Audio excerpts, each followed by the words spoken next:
Okay, now it's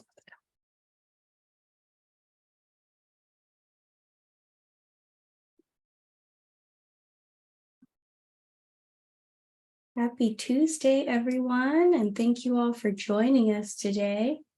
We're really excited for another wonderful learning opportunity from California Telehealth Resource Center. I'm Aislinn Taylor, Program Specialist at the CTRC, and I'm very happy to introduce today's session, Telehealth and Artificial Intelligence, a clear synergy to increase effectiveness of screening in primary care. We are very thrilled to have our wonderful guest speaker today, Jorge Cuadros, joining us for this wonderful presentation. Really excited. Next slide. As a reminder for everybody, this is an office hour session. We don't like to call it a webinar. And the reason being, we love to see your beautiful faces. So please feel encouraged to turn on your camera, come off mute if you'd like, and just join us in the room, be present. Please feel encouraged to use the chat as much as you like to drop your comments in. If you have any questions for Jorge or for CTRC, we'd love to see them throughout the session. And as a final reminder, this session will be recorded and made available on YouTube. So you'll be able to revisit it as you like and check out our YouTube page. And one last reminder for everybody, as it goes for all of CTRC's events, this is for informational purposes. CTRC has no relevant financial interest or arrangement with any products or services that may be mentioned during today's presentation. We're just here to share information and expand our knowledge a little bit. So with that, I'm very pleased to introduce our wonderful speaker and hand it over to you, Jorge. Great. Well, I'm really glad to be here. I hope everyone is staying nice and cool. And let me see, I guess I need to share my screen, right? There we go. All right, and I'll get started here. So yeah, we'll be talking a little bit about telehealth and how it can be used with AI to improve the effectiveness of screening in primary care clinics. That's who we mostly work with. And my experience over the last 20 or 30 years, and it's been a rewarding one. So I'm Jorge Cuadros, Assistant Clinical Professor at UC Berkeley, and also CEO of EyePACS, telemedicine retinal screening program. So just to summarize what this talk is going to be about, it's a review of things that have happened over the years regarding telehealth and AI. And also essentially a case study. What's happened with retinal screening in primary care can be extrapolated to any telemedicine program that uses store forward, even real-time telemedicine that's used for screening. We'll talk about some of the benefits and limitations that we've seen over the years. Also, the same with artificial intelligence, the benefits and limitations. Things that AI can do that humans can't, and vice versa. I'm going to emphasize the importance of clinical validation, not only on the clinical trial side, but also on the real world experience, because that's going to be really important as far as how this is going to roll out in the future. We'll talk about sustainability, how the clinics are making it work, and then we'll have a little glimpse of what to expect in the future. I wanted to mention that if you have questions or comments, if you would like to discuss something, as Aislinn was saying, we're happy to bring that up, to unmute you and have a conversation. So please don't feel like this is just a lecture. I'm happy to talk about anything that comes up during the process here. All right. So telehealth in California has been going on for a long time. I was there in 1996 when we got the Telemedicine Development Act, which we thought, oh, wow, this is revolutionary. Man, by the year 2000, everybody's going to be using telehealth all the time. It'll be the main way that people get their healthcare. Obviously, it's been slow growth. A lot of it was grant driven, and the grants ran out, and then the programs ended. There have been some well-funded commercial initiatives that have come and gone over the years. So we've seen, at least in our space in eye care, that there was a lot of hype and then changes, and so it's been slow. It was great that we were able to see it develop over the course of almost 30 years now. Reimbursement now is better than ever, so there's a lot more. There's much better ability for community clinics, for primary care clinics, for just practices in general to be able to take advantage of telehealth and artificial intelligence as it's coming onto the scene. There's been HEDIS measures, UDS measures, which are driving the adoption of screening in primary care, as well as new CPT codes and some statements about how best to be able to bill, regardless if you're in a fee for service world or if you're in the FQHC world. Along the way, organizations have also been critical and have thought deeply about how this is going to affect not just their providers and their constituents, but also the patients that are being served.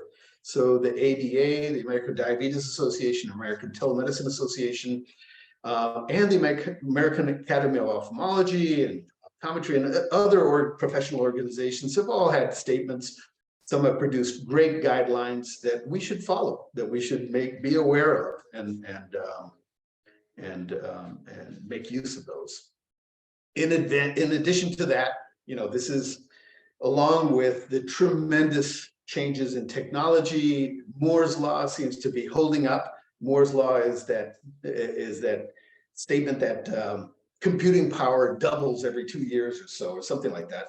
And Nielsen's law, same thing with networking. The ability to network is also exploding. So, who knows what we'll see 10 years from now. And we're just trying to keep up with how this is going to work in the real world, in our clinical settings. Along the way, we've written a few books. This is our book that was published in 2007, followed by one in 2011. Now people were starting to put in digital tools and things. And then our most recently published book just came out that is a lot thicker than the original books. Things have changed so much. Anyway, so just to summarize what's happened, or what was the tradition. Now we call it traditional. Back then it was so revolutionary, but now it's the old style of doing this telemedicine screening was to capture the data, store the data in the cloud. You have a remote consultant who then provides advice, diagnosis, and then that's used for patient management and for patient referral and triage. Very simple. And it's become well established. One thing that we learned along the way, and I think the American Telemedicine Association has also made strong statements about, is using a system that's validated. That means using devices that capture data in a way that's validated against a gold standard, and also using protocols and workflows that are also validated, so that the data that you collect is diagnostic quality. And we found, after looking at 536,000 or so encounters over the early years up until 2020, that 95% of the time, if you use, like for example, robotic cameras for capturing data, that you get good data that you can use for consults. In our world, in our eye care world, we're looking at diabetic retinopathy. And what we found, and it was pretty consistent throughout the years, is that there's a good proportion of people that have some diabetic retinopathy. And then there's a lower percentage, 15%, that have a little more advanced diabetic retinopathy. In ideal world, those patients would immediately go off to an eye care provider. May or may not be treated, who knows? it's interesting to see that 6% of patients have sight-threatening retinopathy. These are patients that need treatment now, that are likely to need treatment. And really, it's the focus of why we're even doing screening, is to identify those people. And then, of course, there's other conditions that humans can currently do. They can say, oh, this patient has sight-threatening glaucoma, maculopathy, and we've been doing that for decades. We know that, for example, in this particular screening program, it doesn't take the place of a regular eye exam. So we encourage regular eye care services for all the patients that go through it.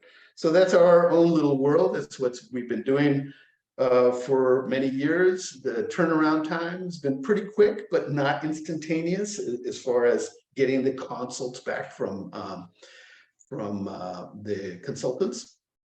Turnaround could be as quick as 2 minutes, but sometimes lasted 2 weeks. And the results vary quite a bit if you don't follow some type of validated method, either with using capture devices that are not as robust, or using protocols that don't give you a very good glimpse of what's going on. Anyway, so I don't want to dwell on that. Happy to pick this up with anybody if there's any questions about it. We can talk later as well. So that was going along for many years. Things were going good. And then in 2015, the California Healthcare Foundation funded a grand challenge. And what they wanted was to see, well, can artificial intelligence detect diabetic retinopathy, just autonomously, just by itself? So the Kaggle data science company was contracted to run a competition where 100,000 retinal images were used, half to train the algorithms for the different contestants, and the other half to test. And so the competition lasted about 6 months. And there were people from all over the world, maybe 660 teams, almost 7,000 entries of different algorithms. Within 3 months, the algorithms were already able to score higher than humans to grade diabetic retinal disease. So it was really surprising. It was amazing to me and to the folks running the competition. The Kaggle data set is still used today. It's being used by thousands of people all over the world, developing their own algorithms for different purposes, including the 3 FDA-approved algorithms that are now in use for diabetic retinal disease detection. This data set has been mentioned over 2,000 times in different publications. And then Google Health got into the picture. They developed a deep learning algorithm called ARDA and published it in JAMA. And it was so precise, with the sensitivity, it was reported at 97%, specificity 93%. It was extremely accurate, using just millions of bits of data. That and it was published in JAMA. They found, this article that was repeatedly cited. It became one of the 10 most influential publications of the decade for JAMA, and it led to the development, to people's awareness of what the algorithms can do, and the FDA subsequently approved autonomous artificial intelligence programs for diabetic retinopathy detection. That's the first FDA-approved application of artificial intelligence in medicine that would be used autonomously. So everybody was excited. So, oh, this is amazing! Wow! So then we could just let the computers do the work. We don't have to, do all the hassle of transmitting and getting consults and dealing with humans. So, and not only that, this is going to reduce the demand on the ophthalmologists and optometrists in the world. It'll increase the accuracy because it's more accurate than humans, and it's going to reduce our costs because we're only dealing with electrons now. Anyway, so the model of capturing the images in primary care, screening with AI, and then having, if the result was, you know, a little bit of diabetic retinopathy, then you refer to the eye care provider. Other words, schedule for rescreening in a year. Sounded great. However, when that was put into the real world validation, there have been several articles, but these two articles, these two studies were significant in really demonstrating that real world application is a little more complicated. So the Atlanta VA, actually they were working with the Washington State VA as well. They had a set of 23,724 retinal consults that they put through the AI, and they found through several AIs, actually there were 7 automated AI programs. The sensitivity and specificity that they got was much lower than what was reported in the trials. In fact, it was no better than humans. So their conclusion was, you know, it's good, but it's just not ready for prime time yet.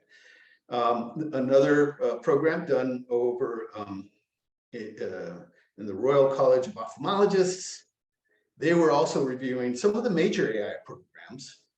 And here was interesting because what they were highlighting was that the rates of ungradable images could be high. So what they found was that the higher the sensitivity and specificity of the program, you know, the more they had to exclude ungradable images. In other words, the higher the bar for the quality of images. And you have to think about, well, how does that translate into real world? Are you going to get beautiful retinal images every time from a regular community clinic where you have medical assistants taking the photos, and maybe there's a lot of commotion, you know, very hectic places, you know, so the higher the ungradable rate, the higher the sensitivity and specificity. If you try to just adapt the AI to any image that comes through, then the accuracy of the program would fail. So we did a little study. It wasn't as mathematically rigorous as we would have liked, maybe someday, but we kind of came to an understanding that about 15% of the images would be ungradable in order to get a sensitivity and specificity that was okay. And so what that resulted in was a positive predictive value that was fairly low. In other words, we're creating too many false positive referrals. And with the previous workflow, what happens to those referrals? You know, the false positives end up being referred, creates some distrust in the program, creates distrust not only by the patients, but also by the eye care providers that receive the referrals, and there's no disease. So that was a problem. So the other thing too is that in order to keep the quality up, you have an increased demand on the primary care providers. They have to coordinate everything. That wasn't really figured into this workflow. And, you know, we're saving the cost on ophthalmologists, but then we're putting the cost on primary care. It increases the demand for primary care managers and administrators and providers as well. So you increase the accuracy of diabetic retinopathy, but you're not detecting anything else. So patients with sight-threatening glaucoma or other diseases that are also silent, you know, without symptoms, those would be completely ignored. And then the other thing is that there is a cost for false positive referrals, a significant cost, and that we need to keep in mind. You know, there's a whole mechanism that goes into place when you're suspecting that someone needs to be referred. So when you get when the program says, oh, well, these images are ungradable, do you treat that patient like, oh, okay, well, you know, they're just another patient, just do a recommendation, or do you actually have to refer that patient for eye care? Something to consider. So some folks have said, okay, well, what we need then is to refine the referrals. So they'll put an alternative workflow was, the whole purpose was to improve the precision of the referral. So now you have a human grader that then receives the results of the AI grade and then can confirm and refine what happens to that particular patient. However, the idea is that, well, maybe they won't need to review the ones that the AI said are normal. But then the problem there is, you still have the same increase in demand on the PCP, but you're only detecting diabetic retinopathy still. You're not detecting the other diseases that humans can do. That's the difference between computers and humans. Humans can kind of abstract and look at a bigger picture, and computers are excellent at doing very narrow and decisions. There were other concerns that have been published over the years with artificial intelligence, and that is that they're highly dependent on the ground truth that's used to develop them. So if the population of the patient screen to develop the artificial intelligence have underrepresentation of the populations racially or gender-wise, or even socially, because we know that disease is often associated with the zip code that a person lives in. Those things all affect the performance of the AI in different settings. So that had to be taken into account. And as you can see, function in, this function here, garbage in, garbage out. So the accuracy of the ground truth has been always a very important point in developing the AI. Inequality of opportunity. Sometimes the trials where these AIs are being developed, people in some parts of the world or some communities don't have access to those locations. And then also those same communities may have a different level of prevalence of the disease that you're trying to detect, and that affects the results as well. Generative AI has come along to try to address some of these biases in the future, and that is, I guess, a way in being able to create data for AIs to be able to be trained. In very complex ideas, I would encourage you to look at some of the work by Philippe Berlina in this regard. He's done a number of publications, very well written. The other issue that's come up over the years is that it's kind of a black box processor. We don't know what happens inside the AI to come up with decisions. And it is amazing sometimes, what the AI can see and what we can't, and we don't know how it does it. Lately, there have been some developments in computer science that allows the AI to explain what it is it's looking at. So an AI can look at maybe 1 million different features in the data. Humans, maybe a dozen, maybe a couple of dozen features at the most. But the computers are looking at 1 million. We don't know which features it is that it's basing its decision on. And so with these new developments, they can show a region of interest in an image. And they can also show what features it is that are leading to the decision that it makes. And interesting is that some people are using that information to actually train humans to be better at looking at the data and detecting things. So one example is that when we look at a retina, you can't tell if it's from a woman or from a man. Retinas look the same to us. However, the AI can determine with 97% accuracy whether what you're looking at is a retina of a man or a woman. It's like, how does it do it? And so then with these explainable AI, it's shown some region of interest in the optic nerve and other parts of the retina. And it's been really interesting to see, well, maybe there is a way to tell. And so that's going to be something worth exploring. It's just barely getting started now. But it will allow for greater human interaction with the results of the AI. So AI does work. I mean, it works pretty well. We did a study called Simularity. We were trying to simulate what an AI would do.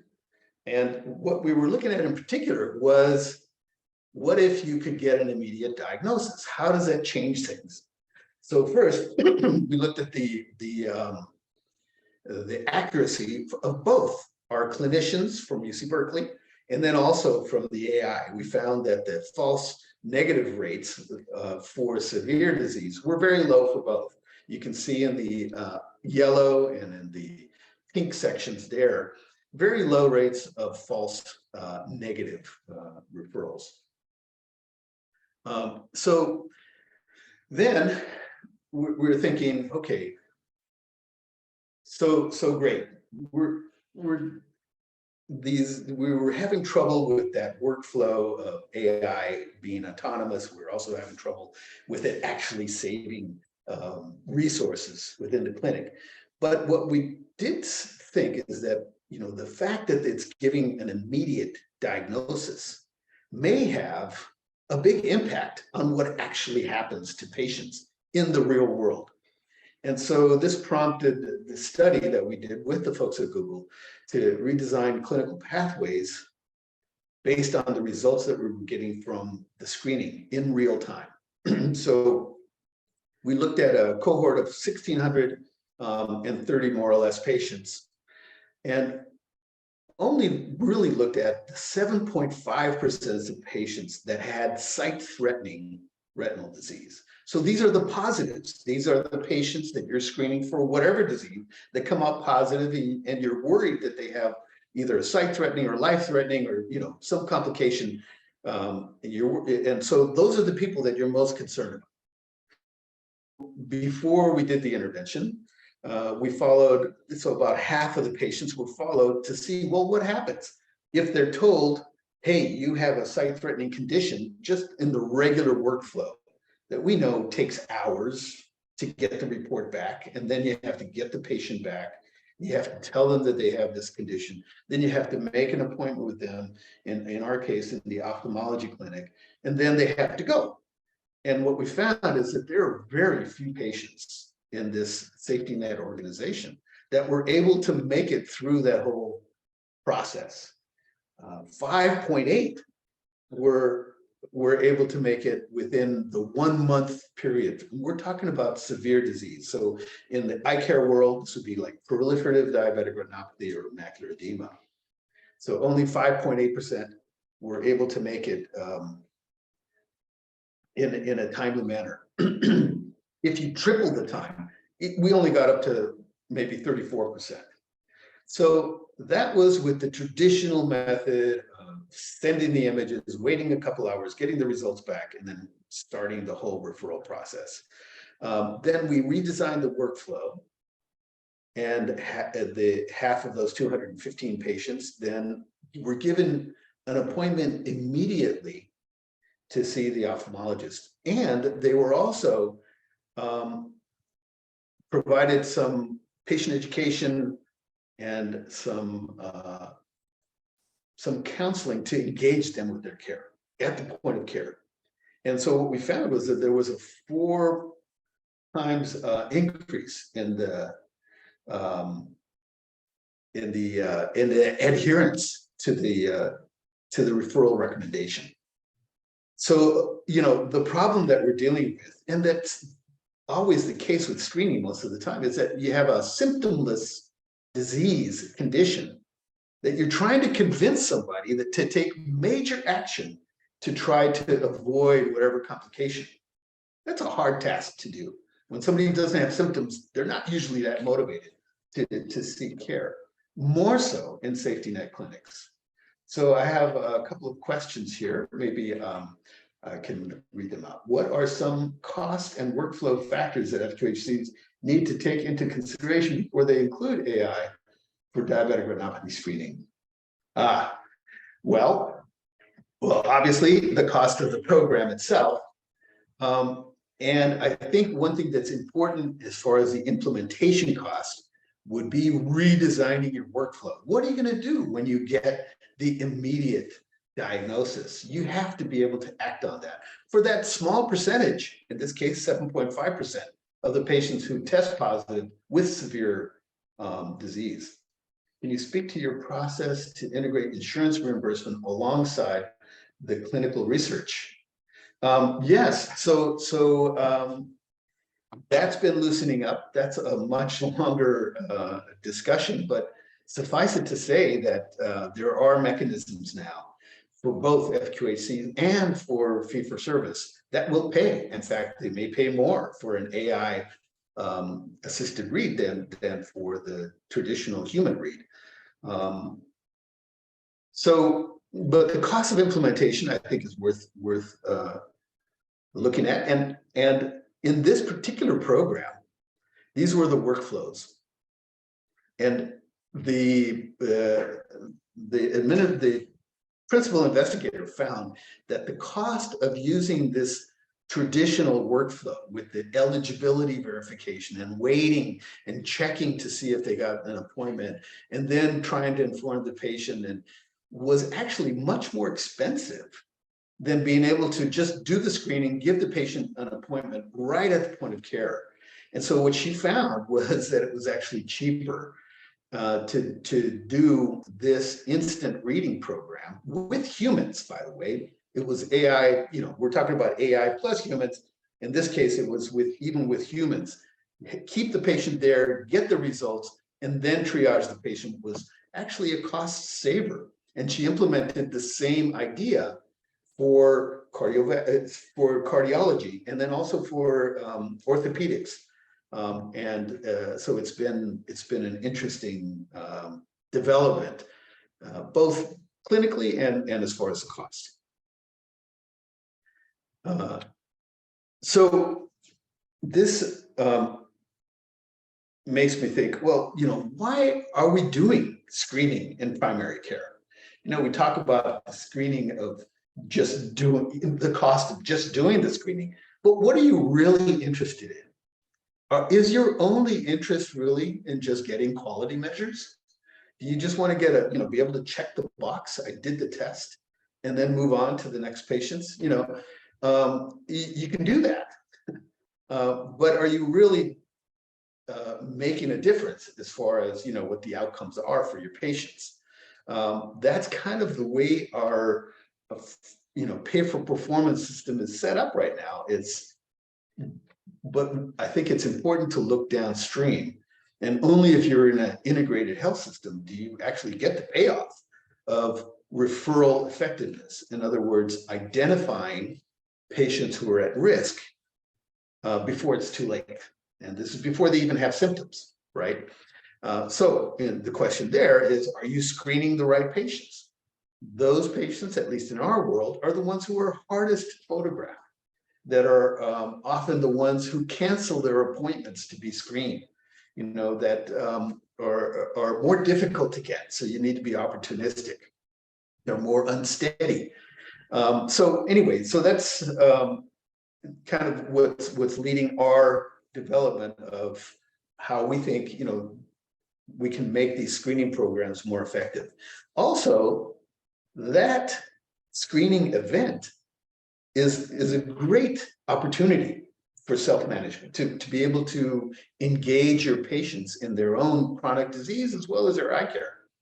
So are you also including patient education and other ways to engage your patients in their care? We've seen over the years that sometimes this is it's the tipping point for somebody to be able to manage their diabetes. And we're always encouraged to see that and wonder if the clinics are incorporating enough patient education in the process. So then with this mindset, in other words, that what we're really trying to do is identify those people who are most at risk and then refine the way that we interact with them. We've come up with a different workflow that integrates humans and AI. And so just as with all the other workflows, you take the pictures in primary care, you screen with the AI. But there, instead of setting it at a low disease level, see if you can get the AI to identify those people who are most at risk of complications, the severe disease. Our current AI programs don't do that. So you get the severe disease. If they don't, that doesn't mean they're done with humans and that they can go back into the queue for next year. No, it means that now you just use the regular telemedicine process. You put it in the human graders work list, and then they can look and see if there's glaucoma or other diseases, and appropriately engage patients in their care. And then make an appropriate referral. So in the event that the AI says, oh no, there's no severe disease, they go to the standard grader, human grader, and they say, yeah, there's no disease. However, maybe that instead of coming back in a year, the patient should come back in 6 months. And they should think about this. There's this other lesion here that should be looked at and identified. And of course, you encourage regular eye care.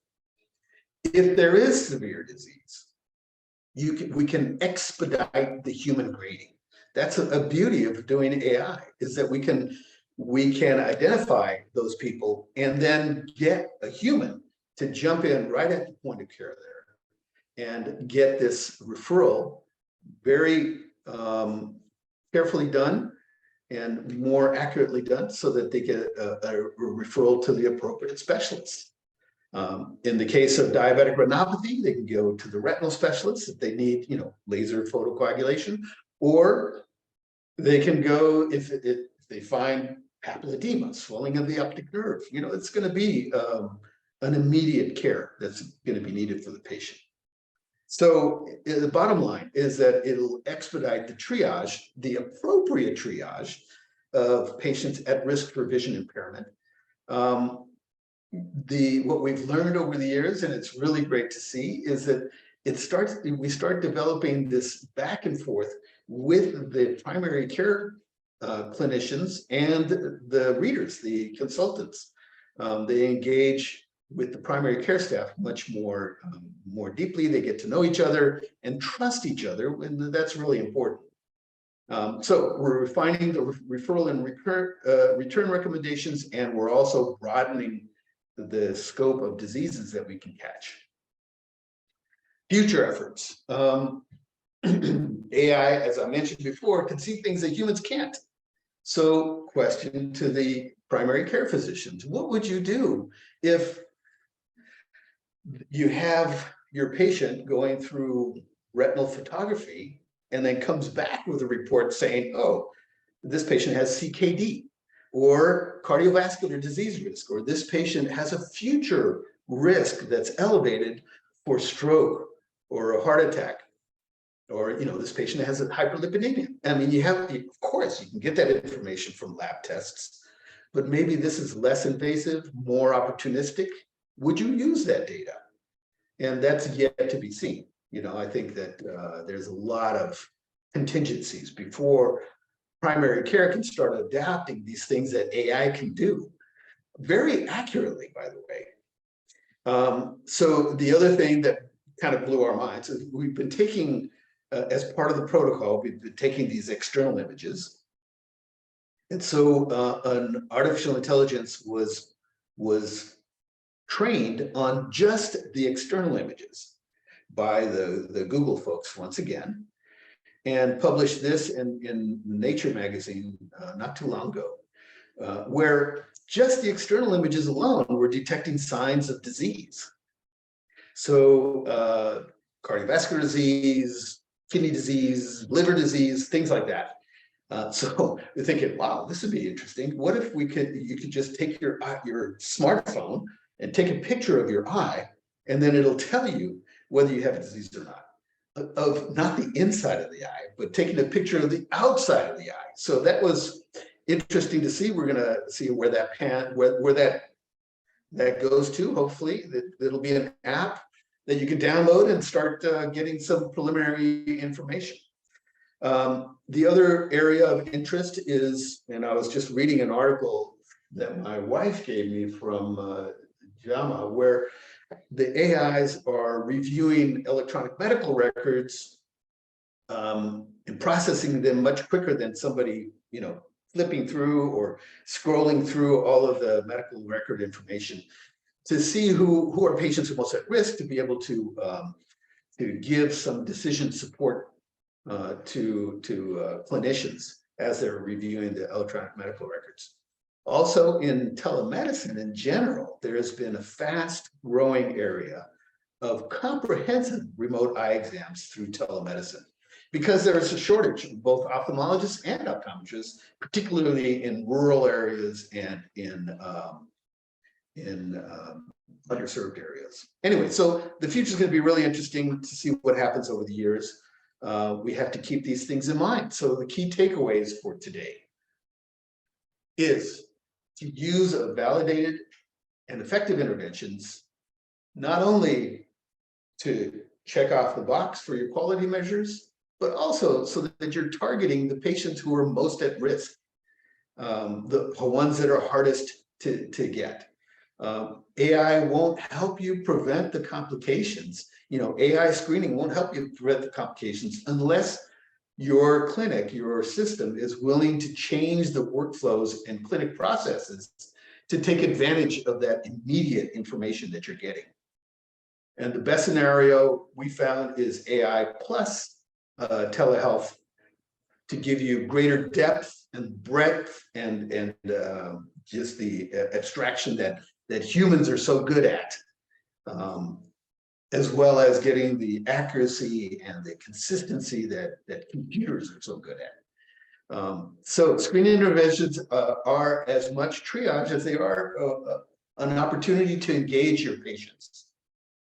So use them for patient education, and it's a great tool for that. So whatever artificial intelligence is developed, it should assist in viewing that part of the that idea. So on that note, I want to thank you for your attention. I think we're a couple of minutes early, but thank you very much. Yeah.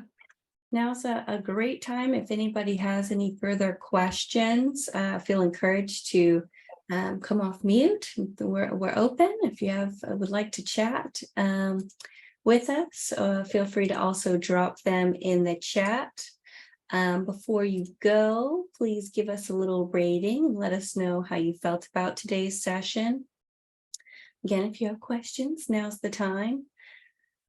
And in addition to that, we also would like to join us next month, same time. We'll be here for our next session. The future is virtual care, but how do we get there sustainably? So that will be our next session for August. I'll throw that information up on the screen and post the link in the chat if you'd like to register. Oh, thank you, Mariah's on it. Yeah. Any questions? Feel free, let us know. Thanks everyone for your feedback. We'll go ahead and share next session. And not seeing any questions, but thank you all for attending today. Jorge has been wonderful and has shared his contact information. So if you have further questions, we're happy to address those offline, separately, one-to-one. Laura's asking if we're addressing chat because we haven't received any new questions, Laura. So if you have an additional question that was not addressed, please feel free to bring it up. But I believe all the questions that were posted have been addressed earlier in the session. If you'd like to come off mute, Laura, and let us know what you'd like to chat about. We're here hanging out. Sure, if we have a moment, I'll go ahead and ask a question. Mine is more around thinking around, at the state level, just further, needs around regulatory, legislative, obviously financing was a question, just thinking about the state role in supporting the further use of these tools. Any insight, or thoughts, or suggestions? Yeah, well, it's an active area, that's for sure, and it's changing quickly. I think probably what we've experienced the most is the availability of data, which is a really valid point. The data that we could share 5 years ago is no longer able to. And on the state level, the data privacy laws are changing so that and it is important to get consent from the patients who are providing the data to be able to train these algorithms. At the same time, you don't want to develop a two-tier system where those that have a lot of money and resources are the only ones who are allowed to develop these programs. Like, for example, in the Kaggle data set, that is free to anyone in the world to use, and people have used it. It'd be nice to be able to have data sets like that to be used in the future.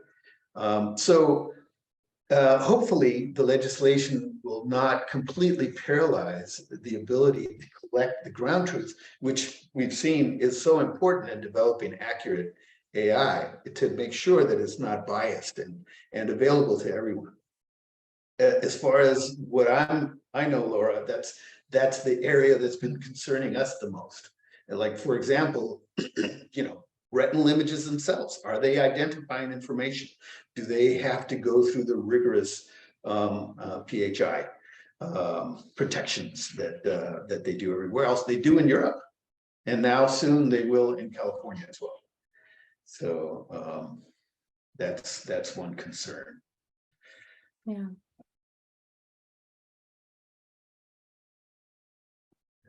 Lots of great considerations. It's always, technology grows so fast, and then policy's got to catch up a little bit, but it's really exciting to see this like hybrid model, optimizing your workflow, just opportunities for long-term time and cost savings. Yeah, and I see we have a question from Charlene. Okay. Are the images with AI billable?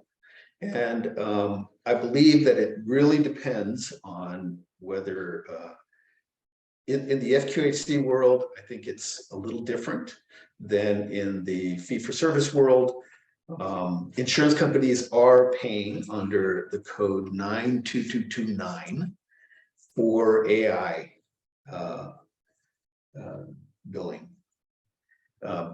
With FQAC, I'm not. I think that the telehealth for sure. That has become much more. It's much more possible to build, but for AI, not so sure. And here's another question. Are you aware of any pediatric research using AI retina or other diagnostic screening? And that's a great question. And yes, so for retinopathy of prematurity, they're going through a similar process as for diabetic retinopathy, and so that's for kids, for preemies that need to have the retinal exams done, and there's just not enough ophthalmologists to do it. And so then there's some special cameras now, and that is further along, and the AI has become very good at being able to detect the retinopathy of prematurity with appropriate images. That's all I know for right now on the AI for pediatric research in my little world of eye care. I'm sure there's been things brewing in general pediatric care.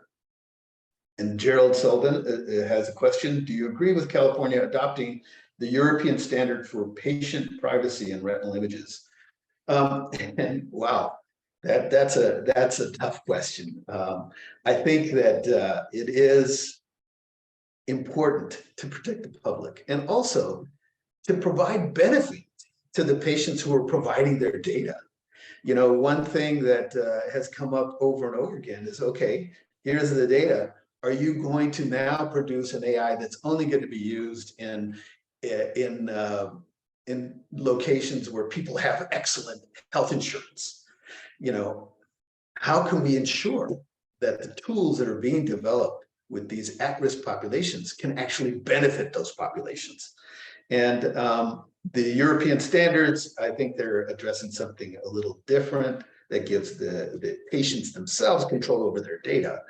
But I think those other questions also need to be addressed.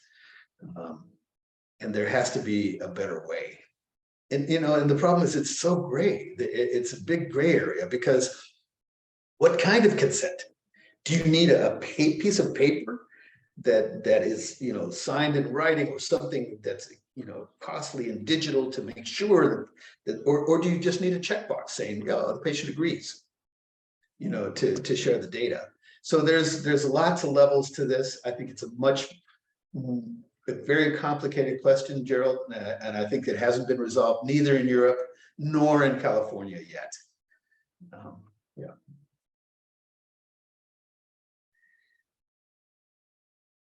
Oh, thank you, Gerald, for your comment there in the chat.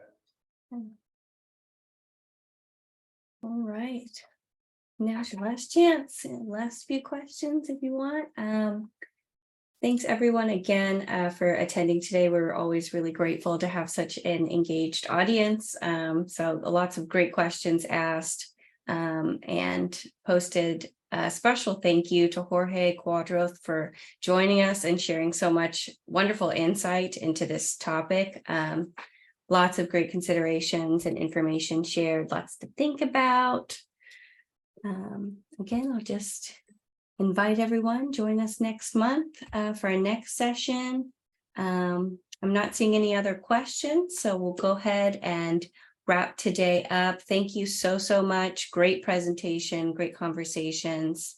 And yeah, we hope everybody has a great, wonderful day. Enjoy the rest of your Tuesday. Thanks, everybody. Bye-bye.